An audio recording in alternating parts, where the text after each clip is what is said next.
great, right? It's amazing what Funko puts out now. Want me to front box? Yeah, everything if you could. I can go here or here. I've been doing this like just 3,000 times and right on the plastic is that's totally what fine. People like it. Yeah.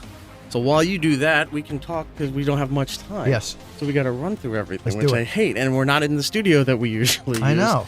Ladies and gentlemen, Tom Cavanagh is back on the show. I'm very excited because the last time I talked to you was right before Flash started.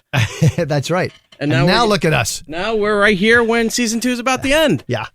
And I got to point out, you went back and listened to that interview.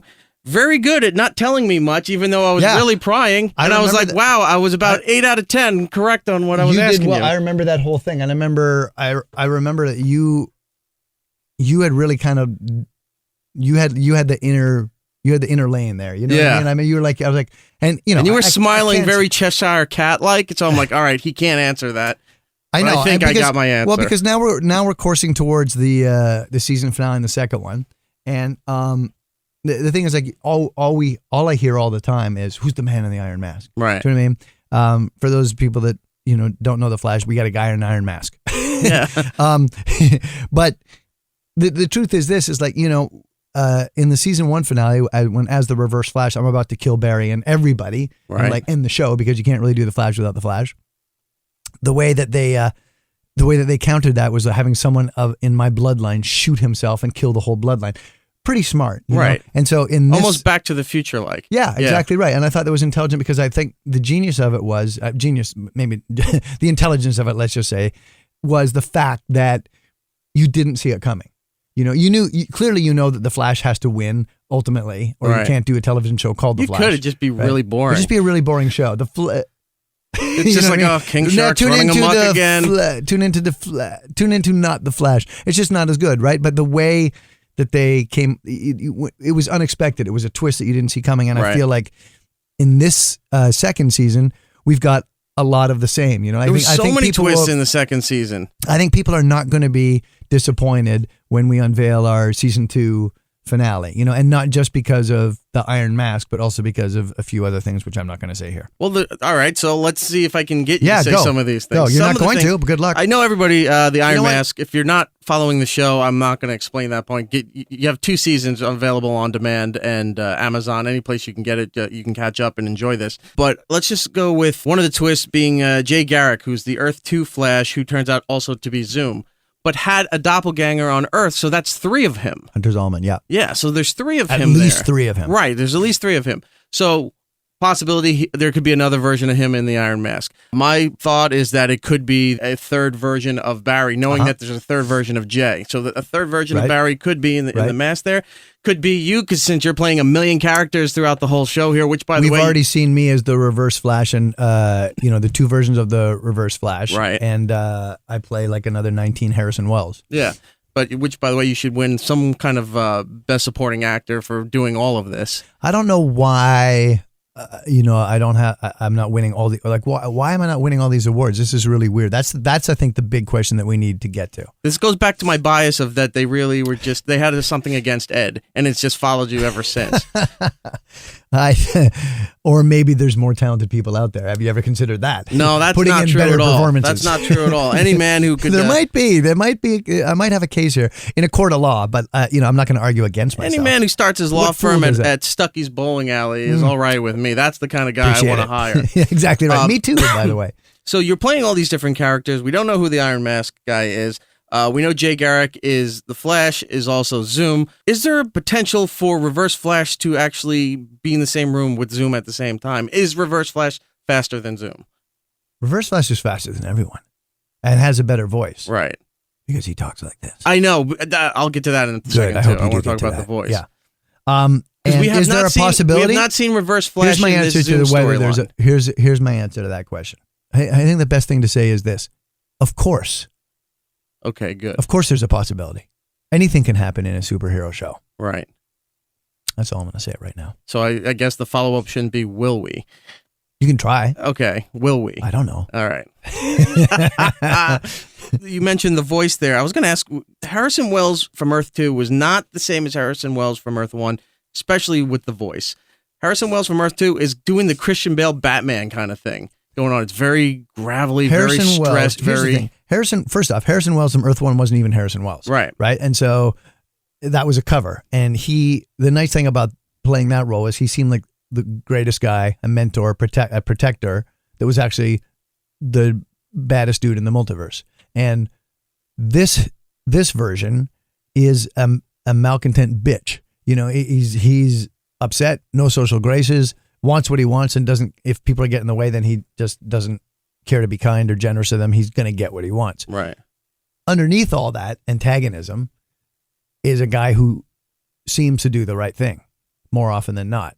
And unlike the guy from season 1, there's a morality to this guy. He's not trying to win any awards or any friends, certainly. But he does the right thing by his own code. The morality issue, the whole thing with Earth 2, Harrison Wells, was about his daughter. At least that was what was portrayed to us, because they didn't have a close relationship until she was in danger with Zoom. Yeah. And then all of a sudden his priorities and everything changed, and he realized what he was losing. Yes. So then he gets her back, and it's sort of unrepairable at that point where she's like, I need to go off on my own. Uh-huh. Thank you, but this still isn't going to be the relationship that you want it to be now that you're like, look, I'm here, I'm ready for it, and she's not ready for it and had to go off on her own. Say when Zoom is gone, destroyed, removed, whatever, possibility of both you and Jesse going back to Earth 2. Oh, well, sure. There's always a possibility. I think though, one of the things that we do on the show that I'm actually grateful for, that you watch Berlanti's Mandate. Berlanti, for those who don't know, is like the Sun King that runs 19 Hollywood television shows, amongst them The Flash. And there's a temptation in Hollywood. You do a pilot that works, you're just going to repeat it. And what's really enjoyable about The Flash is that we don't really repeat things. We try new things. We have the benefit of like decades worth of mythology with which we can cull from. And so when the answer to your question is like, yes, there's definitely a possibility, but I think, and here's the thing, this is just speculation at this point for me, and I think even for the writer's room, but we've seen this now. Like we saw that Earth 1 Harrison, and we don't need to see it again because we did it. And I feel like there's that element to Jesse's story too, that she's at some point going to have to, given the mythology and where she goes, she's at some point going to have to get out on her own. Right. Because there's also speculation too that, at least based on the comic material, that she could potentially become Jesse Quick. 100%. Right. So that could be something in season 3. Yeah. I think if you look at I think it's interesting when characters, despite themselves or sometimes even against their wishes, start to accrue these abilities. Mm-hmm. Characters that we've seen, like when I'm talking about, Dr. Caitlin Snow and Cisco Ramon and I think Jesse as well. It's like, look, once you start down that path, it's more interesting to walk down that path than just keep up with the status quo. Right. I think. Villains. Yeah. Outside of yourself. Uh-huh. Who were some of your favorite villains from the series? That's a great question. It really is. I think one of the great things about this show is it allows the person that comes on the show and maybe isn't going to stay for more than a few episodes to be the star of the show, to be a bigger star than myself as Reverse Flash or Barry as Flash, like to just really own it. There's been a few really, really great ones. Here's one thing that I like. If people have watched the show, they remember Girder, played by the great Greg Finley, came on board. And what I liked him is he had a backstory. He was kind of like a bully to Barry in his youth. And then Barry gets to confront him. And then we put him, in the containment cells, and then he escapes. He's kind of a zombie figure in the Kevin Smith episode. But, there actually was a palpable vulnerability, and poignancy to this guy as a kind of like a massive danger threat to us. And yet it was almost like a King Kongish type thing that you actually felt for him at the end. And I think that was a great arc, a testament to Greg, who did a great job with it, but also to the writers to invent it that way, to make he's not just a bad guy. And so I like the villains that come on and that, they're not necessarily bad people. They've had bad things happen to them and they're trying to make the best of it, just the way the Flash did. We saw that with Trajectory with Allison Page. I think when that happens, when people are like, well, this is happening to me, and now I'm succumbing to whatever these powers that you put on me and I didn't ask for. There's a vulnerability to it. That there's a pathos to it that I think is really cool. I like that part of our show. So you think Girder was the best villain outside of yourself? First off, you said that. I never said outside. I never put the caveat outside of myself. I don't think that there's a villain. I don't think why you. I'm trying to think of a villain that's. I'm trying to villain that's come on. What's that? I don't think you would not think that you weren't the best villain because Reverse Flash. It's just too many. Oh, Reverse Flash is the greatest. Yeah. Yeah. Too many double negatives in your sentence for me to figure out. But here's the thing. Let me put it this way. English is not my strong suit. Nor mine. But I will say this. I love putting on the yellow suit. How about that? It's like that's the reason I signed on for that. That is my yellow suit. No, that's the reason I know there's hired. one that you wear. Yeah, that's mine. You take that home? Yeah, that's my suit. That is so awesome. I know, right? And it's the thing. If you just wear the top of it, total motorcycle jacket. Right. It's great. And then great for Halloween too. If you showed up at the door 100%. And had the red glowing eyes thing, kids would be terrified. Yeah. No, I do. Yeah. Because what's funny is like I have the real thing, and then people show up knocking on my door and they're wearing a yellow suit. It's like, that's not the suit. This is the suit. I only got another minute with you, and then you got to move on. I apologize for that. So many things crossing over now. You got Legends of Tomorrow, stuff crossing over. Of course, the Arrow universe. Now Supergirl renewed for season 2, moving to the CW. Yeah. Looks likely that they're going to, even though she's in a different time period, that there's potential for crossover with that and the Superman world. How do you feel about that? I think it's great. I think Grant went over to Supergirl this year, and they had their best numbers, and I think that just shows that look, the audience is prepared and willing to watch these people cross over. It's a cool. You see it with Civil War. You see it with the things on the big screen as well. It's like people seem to be into that idea. I was at first was like a little recalcitrant. I'm like, is that really going to work? But like now I realize that thing that you said, well, she's in a different time period. That's a whisk of a pen. That's one line that justifies it that the writers find a way to do. And then suddenly, if you keep the rules straight, it kind of works. And the audience seems to really enjoy it. And they're the people that are keeping us on the air. That's why I think it's a good thing. If the audience wants it and we give them what they want, then that's not a dumb strategy necessarily. I mean, the way things are going, at some point, Harrison Wells may get a shot at Lex Luthor. Yeah. Listen, I'm glad you said that because I think why not?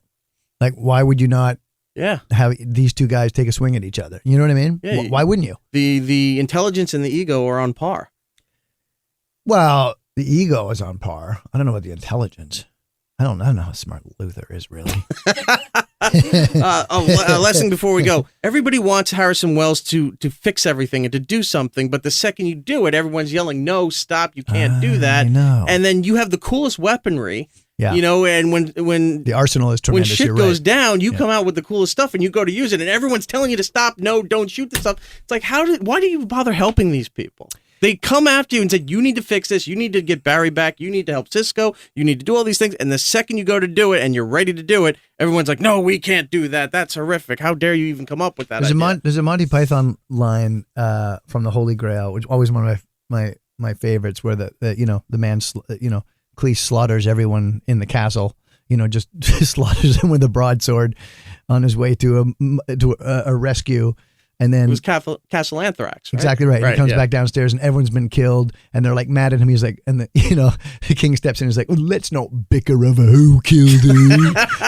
and I sort of feel that's Harrison Wells. It's like, look, so I killed Barry. Come on. Gotta break a few eggs. Yeah, exactly. I literally feel like that. Honestly, I love that you said that because that's my philosophy. It's like, you got to break a few eggs. Right. You know what I mean? That's Harrison Wells. Like, you want to get things done? I'll get things done. I'm going to break the eggs. He's the egg breaker. Right. I always felt so bad. I'm like, look, he's always surly and off to the side saying you're doing things wrong. Nobody wants to listen. Then finally, when they exhaust all resources, they come to you and they're like, you got to do this. And you go, okay. I spend 4 acts going, wipe your hands together. And then you go, here we go. This is what we're doing. No, you can't do that. It's just why just leave the guy alone. Yeah. I spend 4 acts going, it's the only way. And then the 5th act doing it. And then the 6th act going, oops. Oh, because I mean, when you it's no secret when you evaporated Barry into the Speed Force. Yeah. The father wants to kill you, and everyone's all upset and pissed off, and you're like, well, I kind of warned you what happened. We didn't know. We'll try to figure out something else. Yeah. You're on to the next. And then problem solving. I do. That's right. And then I do figure the morality of it. Yeah. And then I do figure something out. Right. Do you know what I mean? So it's like, listen. And then when it's done, you turn around and you go, I told you. Right. I told you. Nobody wants to give you your comeuppance. They don't. No. They don't. They don't want to give any. They don't want to give any credit. And the reason that we do that is like, well, you got to do a show. You can't solve everything every week. Then you don't have the. It'd be great if you just had that snarky attitude. It's like, I could have solved this 5 minutes ago. Here's what it is. I'll be in the studio. You sort of feel like that is his attitude the whole time. It is. Like, I got to get a call. It's basically belly burger. He loves belly burger. It's like, I'll be sitting back eating my belly burger. You idiots, come to me when you need me. You still doing Mike and Tom Eat Snacks? Because the last episode I saw was in January. Yeah, we did. Well, it's because Mike Lee and Black and I, who do the Mike and Tom Eat Snacks podcast. You and your careers. On our Nerdist. Well, it's not even that. Like, he's doing like 19 shows that we're filming the Flash out west. And it's basically like we like to be in the same room to mock each other while we eat the snack. And so now the fact that season 2 is wrapped and I'm around, and we're gonna actually do our 100th episode. Nerdist in iTunes, folks. Mike and Tom Eat Snacks. Well, you're doing it at the right time because Reese's just announced their new peanut butter cups that have the Reese's Pieces in them. I know, those guys comes out in, I think, in July. And that's called the Mind Blow, right? Yeah, it's it's candy perfection. The Reese's Mind Blow. Right. Tom Cavanagh, thank you so much. It's Cavanagh Tom on Twitter. The big season finale for The Flash is Tuesday, 8 p.m. on the CW. Thank you so much, man. Always Come a around pleasure. for season 3 because there's so much more we didn't get to. I wanted to talk about Kevin Smith's directing the debut great, on The Flash the great there and Kevin everything. Smith. So the great Kevin Smith. We'll get to that. We'll get to it at some point. Thank you so much. It's always my pleasure.